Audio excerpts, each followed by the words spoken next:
Казан шәһәренең Кабан күле буенда Сөембикә журналының Озат хатын дип исемләнгән күргәзмәсе оештырылды. Күргәзмәдә төрле елларда дөнья күргән журнал тышлыклары тәкъдим ителде. Тулырак Фәннур Хәсәнов әзерләгән язмада.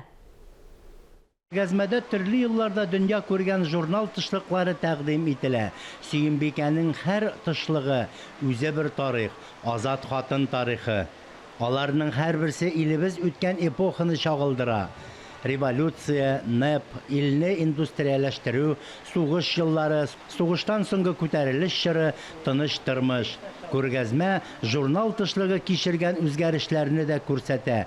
Иллюстрацияләрне, фотосурәт алыштыра, таныш булмаган хатын-кыз портреты урынына шын героиня килә. Бүген исә Сөембикә тышлыкларын авыл хезмәтчәннәре, уңышлы җитәкчеләр, иҗади интеллигенция вәкилләре, эшмәкәрләр, табиб һәм укытучы һәм башка бик күп төрле профессия вәкилләре бизи. Әмма бер нәрсә үзгәрми.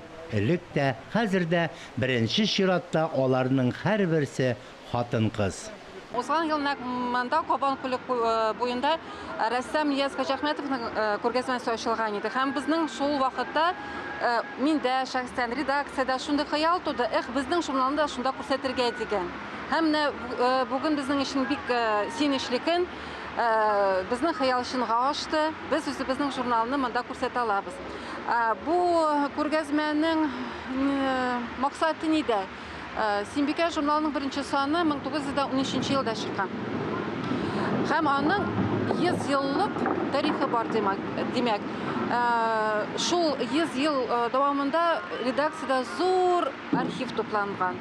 Һәм шул без ул архивка актарганда ул архивны без күрәбез. Шул журналларда, тышлыкларда илебезнең, республикабызның үсеше, тарихы чалынган. Шуңа күрә без аны күрсәтергә булдык. Монда күргәзмәдә ул архивның бик кичкенә генә өлеше. Без бит узган ел хыялландык бу күргәзмә оештырырга дип Кабан күлендә. Безнең хыялыбыз чынга ашты. Менә хәзер без хыялланабыз ул архивны цифровать итәргә. Ансы да чынга ашыр дип ышанып калыйк. Сөембикә журналын Татарстанда гына түгел, Россиянең бөтен төбәкләрендә дә, якын һәм ерак чит илләрдә дә алдыралар һәм укыйлар.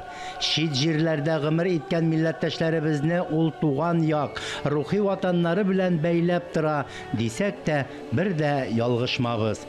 Фәннур Хәсәнов, Ирек Хәмидуллин, Татарстан яңалыклары.